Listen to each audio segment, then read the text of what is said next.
Welcome back, dears. Yes, what the burial sites says about the people, that means the early Vedic period. Some details we came to know from the Vedas, how the people in the early Vedic period, what they ate, what was their drinks, that means soma, everything what their gods, everything we saw. And here the burial sites says, okay, the customs of the people in various parts of the world have many similarities. Many of them respected the dead. Many of them, okay, buried the dead people within their houses or the outside of their houses. Why they buried means people in that time itself wanted to ensure that the dead bodies are not harmed by the wild animals. So therefore they buried the dead bodies inside their homes and also sometimes outside of their houses. Okay, yes, from this what we can know means we know a lot of details. Here megalith, okay, the topic of you today, the megaliths. Okay, these stone boulders, mega means what? Bumper, big. Yes, we are saying no. Mega means big. Lith means stone. Okay, megalith means big stones. Okay. So in olden days, after the people died, they buried in one place and they kept some marks to identify the place. Okay, that only the megalith. Okay. These stone boulders are known as megaliths. See the pictures. As stone boulders, they are arranged one by one, no? So that the stone boulders are known as megaliths. Carefully arranged by people and were used to mark burial sites. They want to know the burial sites after some years or after some periods. This practice began about 3000 years ago. When it was practiced, before 3000 years ago itself it was practiced. And where it was practiced in India, in the Deccan part of South India and also in the part of northeast part of the Kashmir. Okay, that places the people followed the megalith practices. Okay, yes, now you know what is megaliths. After the persons died, they buried in a place and they kept some marks. For that they arranged carefully some boulders, that means stones or rocks in that place, are called megaliths. Okay, yes. Social differences. From this we can able to know the social differences. Already I told you the burial sites how says to us the social differences. Archaeologists think that objects found with a skeleton probably belonged to the dead person. Sometimes more objects are found in the graveyard they are found a lot of things. Okay, from the things the archaeologists and the historians came to know the social status of the skeleton. Okay, dears. Yes, then next, burial spots. Sometimes megaliths contain more than one skeleton. These indicate that people perhaps belonging to the same family were buried in the same place, though not at the same time. Even though they are not at the same time they died. Okay. So this year one person, next 2 years, after 2 years one person.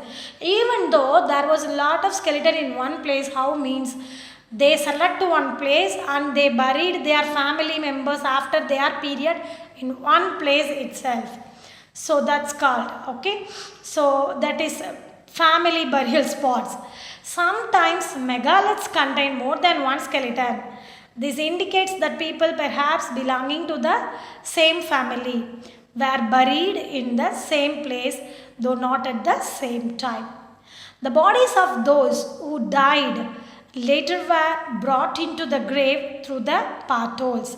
There was a portholes is there in the, wait, I will show it. Stone circles or boulders placed on the surface probably served as signpost to find the burial site, so that the people could return to the same place whenever they wanted to do. Listen. Wait, yes. Archaeologists find a circle of stone boulders or a single large stone standing on the ground. These are the only indications that are the burial beneath. Okay. So they have, see in the picture, you can see there was a hole in it. That means from that hole, they just pushed the dead bodies inside the circle boulders. Okay, and above it they kept a large single stone. That is the identification whenever they are come to the same place. Okay, so that's the burial spot. Okay, if they are not even die in the same place, same time, but their burial place in the same. Burial place was the same because the skeletons came from the same family. Okay, archaeologists think that the objects found with the skeletons probably says about the social status of the skeletons. Okay, archaeologists found that in the Brahmagiri, a place, okay, a Brahmagiri, they found a skeleton. What are the things with that skeleton means? 33 gold beads, 2 stone beads, 4 copper bangles, and 1 conch shell. Okay, so these things have in that had in the skeletons and in the burial site. So what says these things to us? The person was very rich. The person, richest person inside that. That means the skeleton was richest one. Yes, no? So another one skeleton have only few parts. So this can say to us the social differences among the people. Yes or no? The skeleton which was inside one pot is called was poor, and the skeleton which was have the 33 gold beads, 2 stone beads, 4 copper bangles, everything was considered as rich person. So the skeleton or the burial site says about the social differences among the people who lived in those areas, in those times.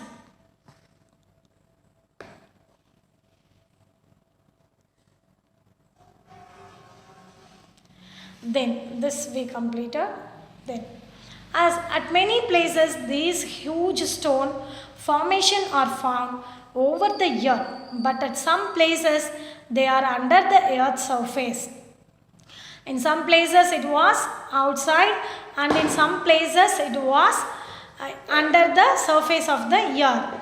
At some places the place of burial is surrounded by rocks or stones, as if to notify that someone lies beneath.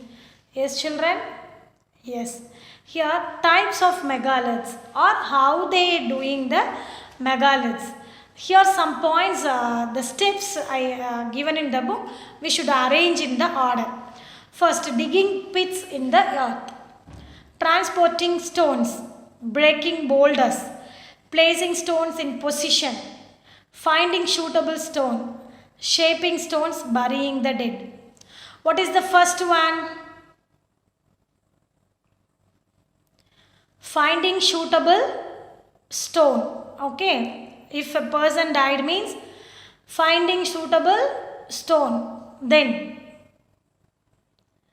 transporting or breaking boulders. Okay. That stones, first step is breaking boulders. They break the boulders. Then second step is finding suitable stone. Then third step is transporting stones. Then fourth, digging pits in the earth. Then burying the dead. Then placing stones in position. So first one is breaking boulders, finding suitable stone, then shaping stones, transporting stones, digging pits in the earth, burying the dead, and placing stones in positions. Okay, all these burials have some common features generally. The dead were buried with distinct pots which are called black and red ware. All found are tools and weapons of iron and sometimes skeletons of horses, equipments and ornaments of stone and gold. Sometimes these things also archaeologists found in the burial sites. Yes, children? Yes. What were the megaliths and how were they used? Take your history book. Page number 39. See there. The stone boulders are known as megaliths. These were carefully arranged by people and were used to mark burial sites. Megaliths are found in Kashmir and south part of India. Okay, Deccan part of India. What were the common features among the burials found out at different places? In some places, page number 40 and 41, you have the answer. In some places, it have the animal skeletons also in that place, and some places it have gold and other precious things. What was the skeleton buried with at Brahmagiri? Just 32 beads of gold beads, 2 beads, stone beads, and bangles, everything. Give reason. Megaliths contain more than one skeleton. That is family burial place. Page number 41. Were some burials, second paragraph, were some burial spots meant for certain families. Sometimes megaliths contain more than one skeleton. These indicate that people, perhaps belonging to the same family, were buried in the same place, though not at the same time. The bodies of those who died later were brought into the grave through the potholes. Stone circles or boulders placed on the surface probably served as signposts to find the burial site, so that people could return to the same place whenever they wanted to. Okay, children? Yes, the answers for these things are given in the slide itself. And even though you want to read your book and give the answers for these questions to me in your CW. Okay, children? Yes, it is very must to read your textbook. That's why I am referring the answers for these questions from your book. Okay, children? Yes, go and read your book carefully. Give the answers for these questions in your CW. If you have any doubt, ask me in WhatsApp. I am ready to explain you. Thank you, dears. Bye. Take care.